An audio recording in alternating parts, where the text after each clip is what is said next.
Captain Ellie Rodriguez stood on the bridge of the Earth diplomatic vessel Handshake, staring out at the massive, crystalline structure of the Galactic Council headquarters. After decades of broadcasting signals into space, humanity had finally received a response. Not the expected mathematical sequences or prime numbers, but a form letter. An actual form letter, complete with checkboxes and a section marked for office use only. "Captain, we're being hailed," Communications Officer Trent Parker announced, his voice trembling with barely contained excitement. On screen, Rodriguez commanded, straightening her uniform. The view screen flickered to life, revealing a tall, slender alien with iridescent blue skin and 3 sets of eyes arranged vertically down its face. It wore what appeared to be the alien equivalent of business casual, something like a toga made of liquid metal.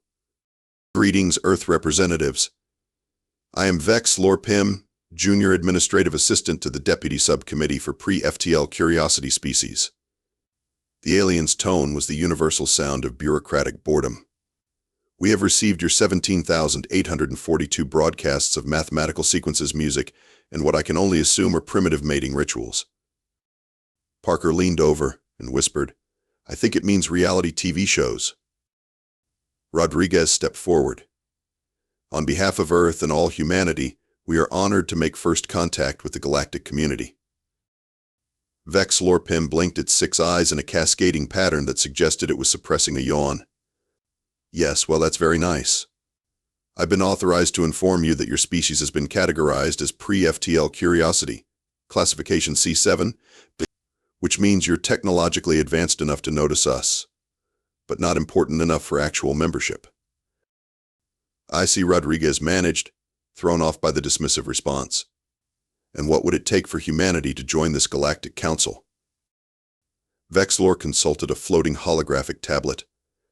"According to standard protocols, you'll need to develop faster-than-light travel, achieve species-wide peace, solve your planetary climate issues, and file Form GC 7734B in triplicate." The alien looked up. "Based on our estimates, you should be ready in approximately 327 of your Earth years. Assuming you don't blow yourselves up first." Rodriguez bristled. "With all due respect, humanity has made tremendous technological strides in recent decades. We've colonized Mars, established bases throughout our solar system." Yes, Vex'lor interrupted, waving a 7-fingered hand. "Very impressive for primates who were throwing spears at each other just a few millennia ago. But let's be realistic. You're using chemical rockets and ion drives. The Javorians, who evolved from something like your Earth jellyfish, had quantum tunneling transportation before they developed written language."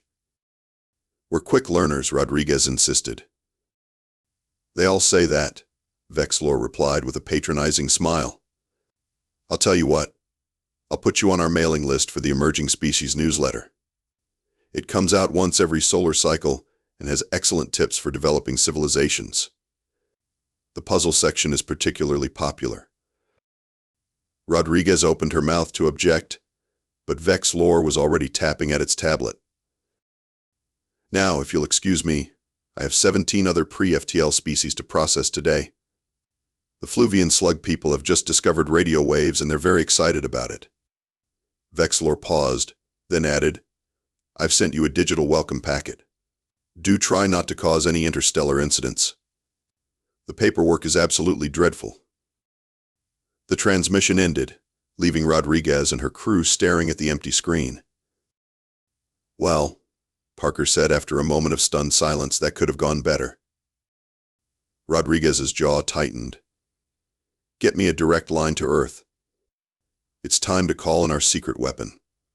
6 months after that disastrous first contact, deep beneath the surface of Cheyenne Mountain, Dexter "Boom Boom" Williams was about to make history, or possibly blow up half of Colorado. The nickname wasn't just for show. His previous 3 laboratories had needed significant rebuilding. "You're sure this will work?"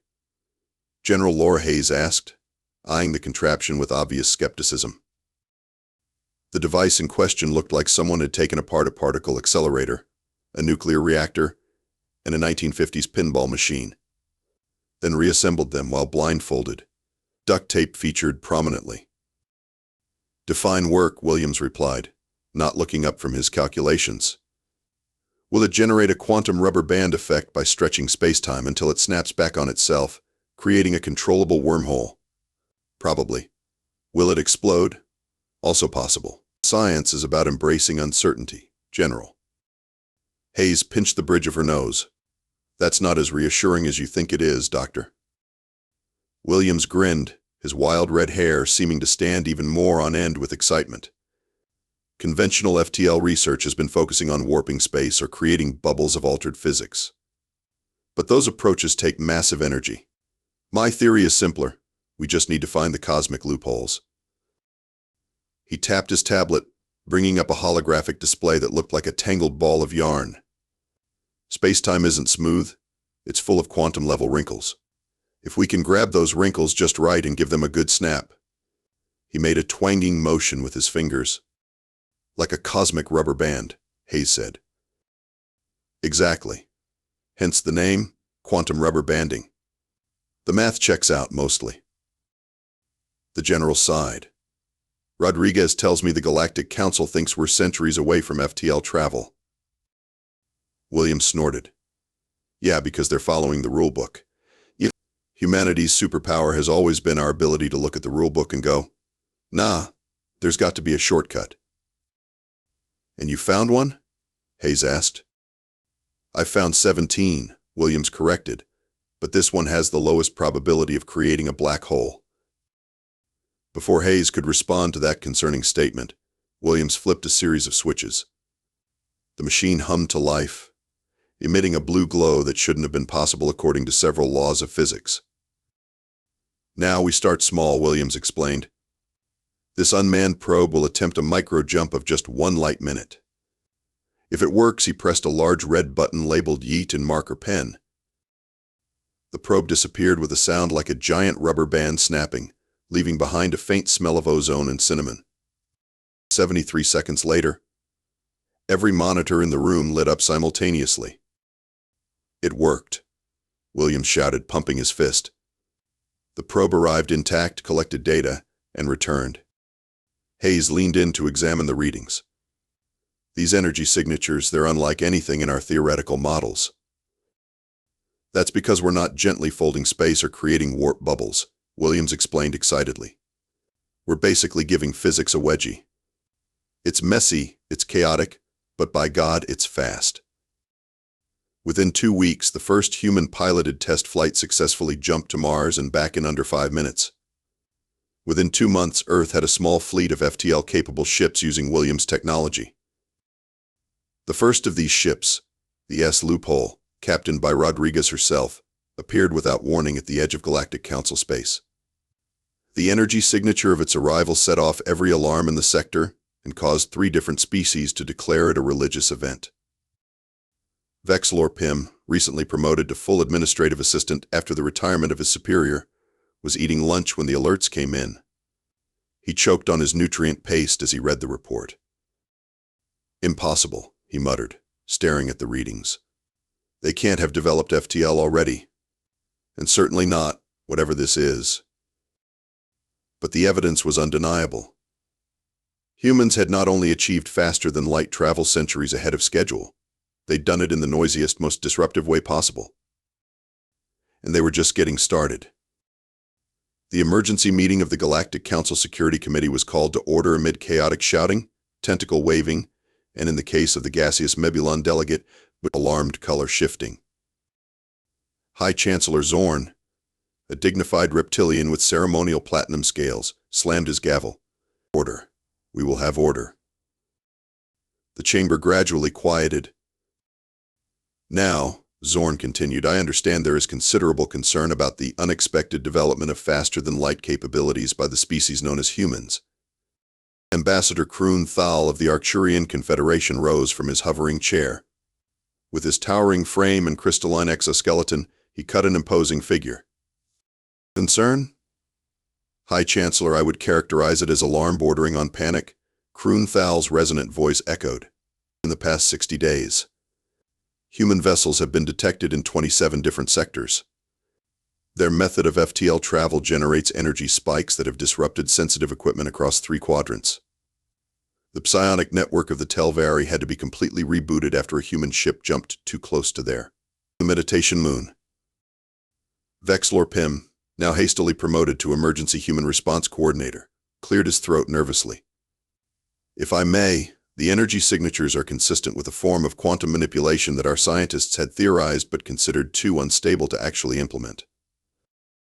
Too unstable? Ambassador T. Leary of the Photosynthetic Collective asked, her leaf-like appendages quivering. Are you suggesting these humans are using untested, dangerous technology to traverse the galaxy? Not exactly untested, Pim replied. They've conducted over 300 jumps with only 7 inexplicable disappearances, which they consider an acceptable margin of error. The chamber erupted again until Chancellor Zorn restored order. We need more information, Zorn declared. Ambassador Kroon-Thal, you will travel to Earth as our representative. Assess their technology, their intentions, and most importantly, determine if they pose a threat to galactic stability. 3 Earth weeks later, Kroon-Thal's diplomatic vessel entered Earth orbit. As the most intimidating member of the Council, he had been chosen to impress upon humans the seriousness of the situation. Standing over 8 feet tall, with his crystalline body refracting light into rainbow patterns, he expected to awe the primitive species. He did not expect to be greeted by a welcoming committee wearing T-shirts with his image and the words Crystal Daddy emblazoned across them. Welcome to Earth, Ambassador, Captain Rodriguez said cheerfully, seemingly oblivious to Kroon-Thal's discomfort at the merchandising. We're honored by your visit. I thank you, Kroon-Thal managed, trying to maintain his dignity. I am here to discuss your species' creative approach to faster-than-light travel. Of course, we've arranged a tour of our main research facility. Dr. Williams is very excited to show you his work. The facility turned out to be a repurposed missile silo in the middle of a desert, surrounded by food trucks selling everything from tacos to something called deep-fried Oreos, and a concept that disturbed Kroon-Thal on a fundamental level. Inside, the ambassador found not the sterile, controlled environment typical of advanced research, but what could only be described as organized chaos. Scientists in lab coats mingled with people in band T-shirts and ripped jeans. Music blared from speakers, and someone had set up a ping-pong table between 2 quantum computers. In the center of it all stood Dexter Williams, wearing safety goggles on top of his head and a lab coat with scorch marks along the hem. Ambassador, Williams called out, bounding over like an excited canine. Perfect timing. We're about to test our Mark IV engine. 30% more efficient and 60% less likely to create temporary holes in reality. Kroon-Thal's translator struggled with the last phrase, finally settling on a term that made the ambassador's crystalline structure vibrate with alarm. Less likely to do what? Oh, don't worry, Williams waved dismissively. The holes seal themselves. Usually. And we haven't lost anything bigger than a pencil in weeks.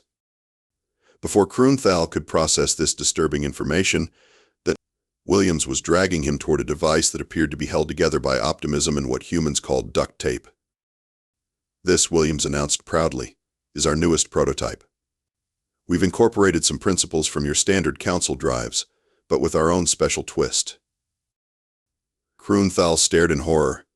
You've taken established safe technology and modded it? Like a recreational vehicle? Basically, yeah, your designs are so conservative, leaving huge performance potential on the table. Did you know if you reverse the polarity on a standard antimatter injector and then pulse it at exactly 7.3 terahertz, you can double the output while only increasing the explosion risk by 20%? That is because the explosion risk should be 0, Kroon-Thal said, his voice rising to a pitch that cracked a nearby beaker. Williams just laughed. Where's the fun in that? Besides, we've installed emergency transport beacons on all personnel. We've only had to use them, he counted on his fingers, 17 times this month. As the tour continued, Kroon-Thal witnessed humans casually handling technology that other species wrapped in layers of safeguards and protocols. One researcher was using a quantum probability calculator, a device normally housed in a secure vault, as a coaster for her coffee cup. When Kroon-Thal pointed this out, the woman shrugged. It works better when it's warmed up a little. Plus, I improved the algorithm last week. It's 40% more accurate now, especially for predicting lottery numbers. By the end of the day, Kroon Thal had filled 3 data pads with notes and was developing what humans would call a migraine, despite having no biological equivalent of a head. I must report to the council immediately, he told Rodriguez as they walked back to his ship. Your species' approach to technology is concerning. Rodriguez smiled diplomatically. We prefer innovative, but we understand the culture shock. By the way, we took the liberty of upgrading your ship's propulsion system while you were touring. You'll get home in half the time. Kroon Thal froze mid-step. You did what to my ship? Dr. Nix Vorrigan was the Galactic Council's foremost xenobiologist, with 17 doctorates and a reputation for unflappable calm. As a member of the methodical, long-lived Zeta Reticulan species, she approached all research with careful precision and patience, which made her current state all the more alarming. The molecular structure is fascinating, she exclaimed, her 4 arms moving so quickly they were practically a blur as she manipulated holographic displays. The way it binds to neural receptors is unlike anything in our database. And these secondary compounds, the flavor profile alone suggests thousands of potential applications. Nearby, Captain Rodriguez and Dexter Williams exchanged worried glances. Should we stop her? Rodriguez whispered. Williams shook his head. I don't think we can. How many did she have? 5 espressos. I tried to warn her they were strong. 5? Oh boy. Dr. Nix Vorrigan had arrived at the International Science Symposium as part of the Galactic Council's official delegation. The event was the first major scientific exchange between Earth and the wider galactic community, intended as a cautious sharing of basic research. No one had anticipated the effect of Earth's most popular psychoactive substance on alien biochemistry. Do you realize, Doctor? Nix Vorrigan continued, now typing with 2 hands while sketching with a third and gesturing wildly with the fourth, that this coffee of yours contains compounds that temporarily alter perception of time? For my species. It's creating a cascade effect in our tertiary nervous system. I've accomplished more in the past hour than I normally would in a week. A junior scientist from her team approached cautiously. Doctor, perhaps you should rest. Rest? Nix Vorrigan's eyes widened, all 6 of them dilating simultaneously. There's no time to rest. I've just solved 3 of the 5 grand unification paradoxes. I need more of this miraculous bean juice. William stepped forward. Maybe decaf would be. Decaf is for the weak, Nix Vorrigan declared before immediately returning to her work. The coffee incident, as it came to be known, lasted 37 hours. During this time, Dr. Nix Vorrigan revolutionized 3 different scientific fields, wrote 2 symphonies, redesigned the notoriously inefficient council communication network, and invented a new form of interpretive dance that she insisted was actually a revolutionary mathematical language. When she finally crashed, she slept for 4 days straight. The council's response was swift and panicked. Emergency sessions were called. Reports were filed. An entire subcommittee was formed to assess potentially destabilizing human biochemical exports. At the height of the crisis, High Chancellor Zorn himself addressed the council. It has come to our attention, he said gravely, that human biochemistry itself represents a potential threat to galactic stability. Images appeared on the giant screens surrounding the council chamber. Security footage of Dr. Nix Vorrigan's caffeine-fueled research marathon, reports of a Dravidian ambassador who had consumed something called sugar-free gummy bears, with catastrophic digestive consequences, and most alarmingly, a hive collective queen who had become addicted to something humans called reality television after exposure to Earth entertainment broadcasts. These humans, Zorn continued, carry within them substances that alter consciousness, change behavior patterns, and disrupt established rhythms. Their bodies produce chemicals that their scientists casually refer to as adrenaline and endorphins that allow them to temporarily exceed their physical limitations or ignore pain.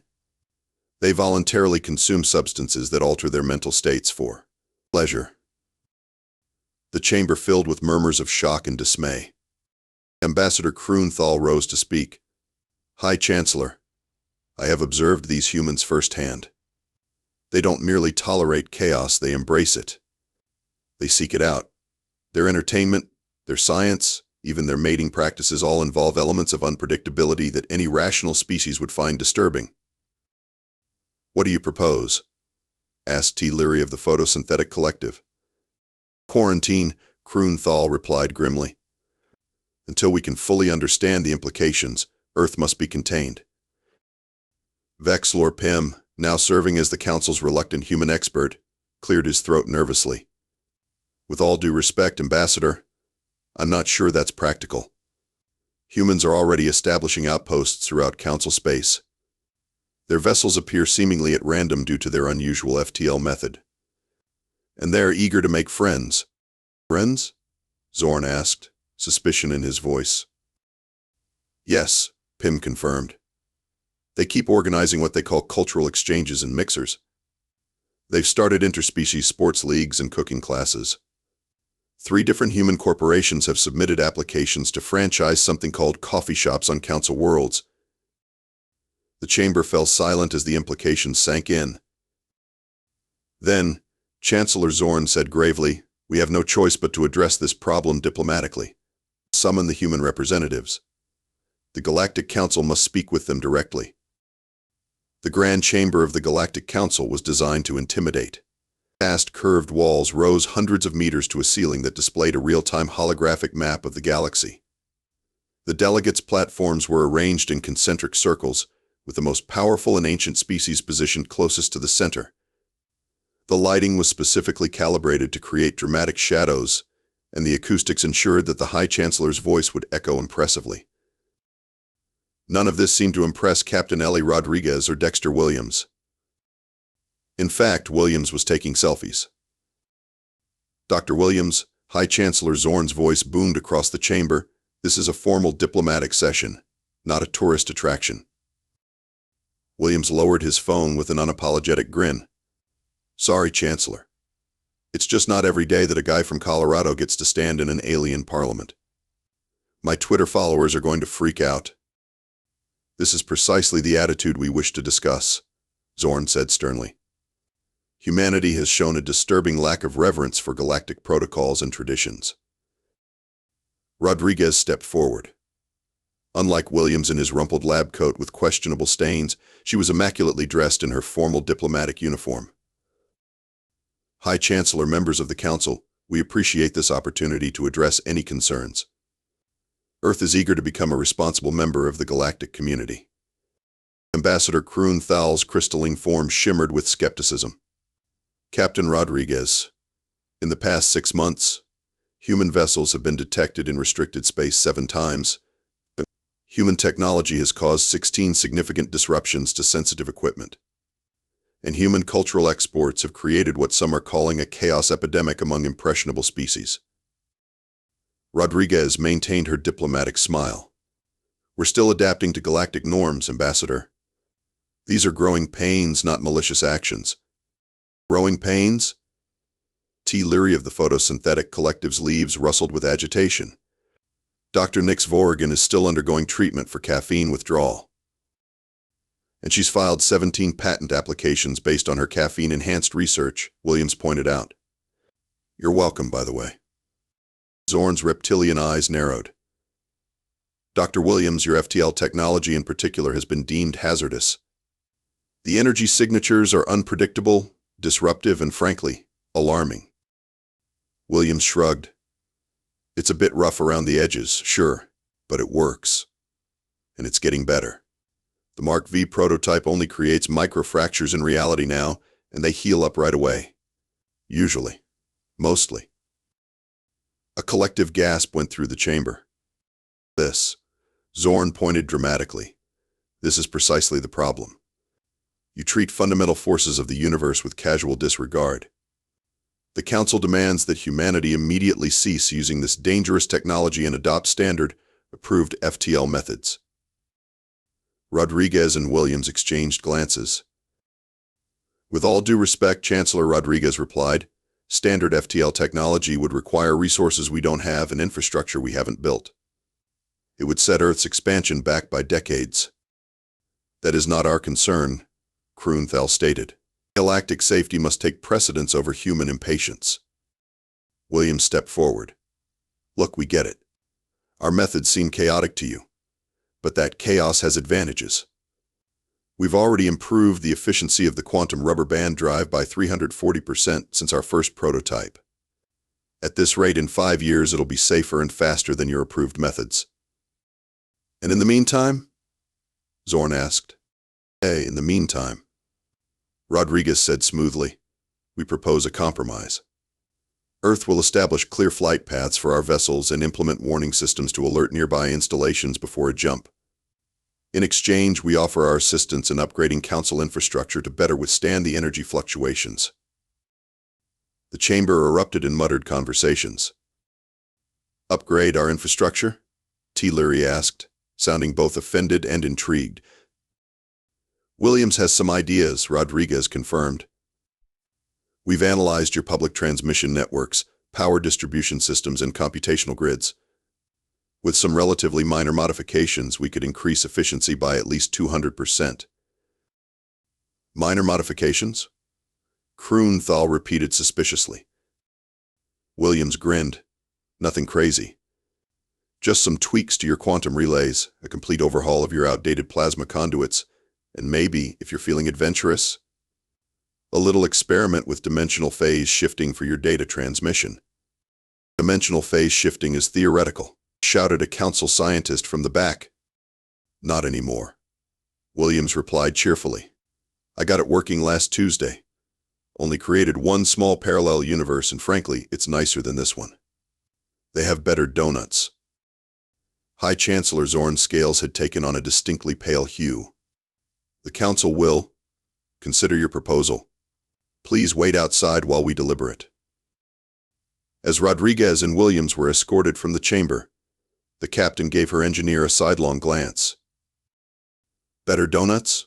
She whispered. Williams winked. No, but did you see their faces? Always negotiate from a position of strength, Captain. 6 months later, Captain Rodriguez stood on the observation deck of Galactic Council Station Alpha, nursing a drink and watching ships come and go through the massive docking array. Each vessel now carried a standardized warning beacon that flashed in advance of a quantum rubber band jump, the result of the compromise Earth had negotiated. The warning label, however, had been entirely the Council's idea. Caution: human technology in use. Unpredictable energy fluctuations may occur, not responsible for existential crises, temporal anomalies, or mild nausea. Quite the view, isn't it? Came a familiar voice. Rodriguez turned to see Vex'lor Pim approaching, looking considerably more haggard than when they'd first met. His once pristine liquid metal toga was now rumpled, and he carried what appeared to be the alien equivalent of a stress ball. Administrator Pim, she greeted him. Or is it Ambassador now? Special Envoy for Human Council Relations, Pim corrected with a sigh. Apparently being the first to contact your species makes me the eternal expert. Lucky me. Rodriguez smiled sympathetically and offered him a seat. I'd say you've earned a drink. 3, at minimum, Pim agreed, collapsing into the chair. Your Dr. Williams is currently giving the Engineering Corps a brainstorming session. I've assigned 4 mental health specialists to be on standby. Rodriguez laughed. He means well. That's what terrifies everyone, Pim replied, accepting a drink from a hovering service drone. Humans don't set out to cause chaos. It just follows you like a pet. Did you know the Arcturian youth are now styling their crystalline growths to resemble Williams' hair? Kroonthal is having conniptions. Across the station, alarms began blaring. Both Rodriguez and Pim sighed simultaneously. 10 credits says it's Williams, Rodriguez offered. Pim snorted. I've learned not to bet against human unpredictability. Sure enough, moments later their communicators chimed with a message. Minor incident in Engineering Lab 7. Dimensional stabilizers functioning at 40% capacity. Situation contained? Mostly. Should we be concerned? Pim asked. Rodriguez shrugged. If Williams says it's contained, then the worst that might happen is some temporary physics hiccups in that sector. Maybe a few objects floating upward. Possibly some localized time dilation. Nothing serious. The fact that you consider violations of fundamental physical laws nothing serious continues to disturb me, Pim remarked, but there was a note of resignation in his voice. They sat in companionable silence for a moment, watching as a human ship prepared to depart. The warning beacons flashed nearby vessels gave it a wide berth, and then with a crack of energy that briefly lit up the entire area, it vanished. You know, Pim said thoughtfully, before humans, the galaxy was running like a well-oiled machine. Predictable. Orderly. Safe. Sounds boring, Rodriguez commented. It was, Pim admitted after a pause. Efficient, but stagnant.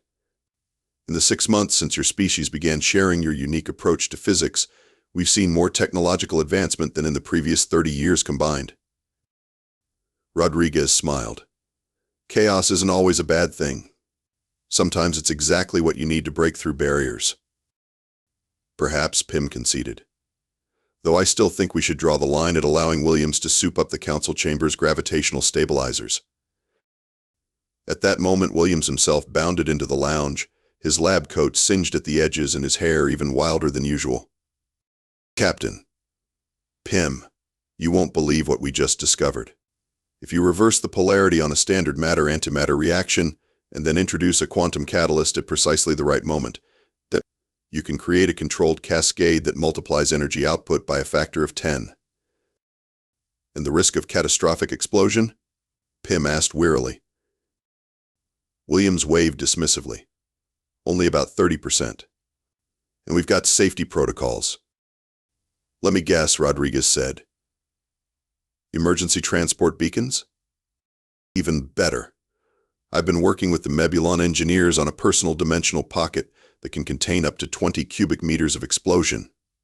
It's still in the testing phase, but the preliminary results are promising. Only 2 test subjects have been temporarily shifted into parallel dimensions, and we're pretty sure we can get them back. Pim made a strangled noise and drained his drink. Williams didn't seem to notice, already moving on to his next idea. Also, I've been thinking about your FTL communication network. It's incredibly inefficient. If we just... Dr. Williams, Pim interrupted desperately. Perhaps we could discuss this tomorrow. After I've had time to recover from your last 3 innovations? Williams blinked, then grinned. Right, sorry. Got carried away. I'll go make some notes instead. Oh, before I forget, I brought something for you, Pim. He pulled a small package from his pocket and handed it over. Pim opened it cautiously to reveal what appeared to be a small silver device. What is it? He asked. Noise-canceling earbuds. I noticed your species gets stressed by sudden sounds and, well, we humans tend to make a lot of those. They're calibrated specifically for your auditory range. Pim stared at the gift, genuinely touched. That's unexpectedly thoughtful. William shrugged. Just because we enjoy a little chaos doesn't mean we want to make others miserable. Anyway, see you both tomorrow. I've got some equations to solve before bed. As Williams bounded away with inexhaustible energy, Pim turned to Rodriguez. Is he always like this? Actually, he's unusually relaxed today, Rodriguez replied with a straight face. Pim's eyes widened in horror. That was a joke, Rodriguez assured him, then paused. Mostly a joke. Outside the viewport, another human ship prepared for departure, its warning beacons flashing. Nearby vessels gave it the now standard wide berth. The crack of energy as it jumped was becoming a familiar sight in council space. You know what your species' greatest contribution to the galaxy is, Captain? Pim said, watching the energy ripples fade. It's not your technology or your caffeine or even your bizarre entertainment broadcasts that half the galaxy is now addicted to. What is it then? Rodriguez asked. Pim turned to her with a wry smile. Controlled chaos. You've reminded a very old, very set in its ways galactic community that sometimes progress requires breaking things, preferably in a way that doesn't destroy everything, but with just enough unpredictability to force innovation. "I'll drink to that," Rodriguez said, raising her glass. As they clinked their drinks together, another alarm blared in the distance. They both chose to ignore it. After all, a little chaos was becoming the new normal.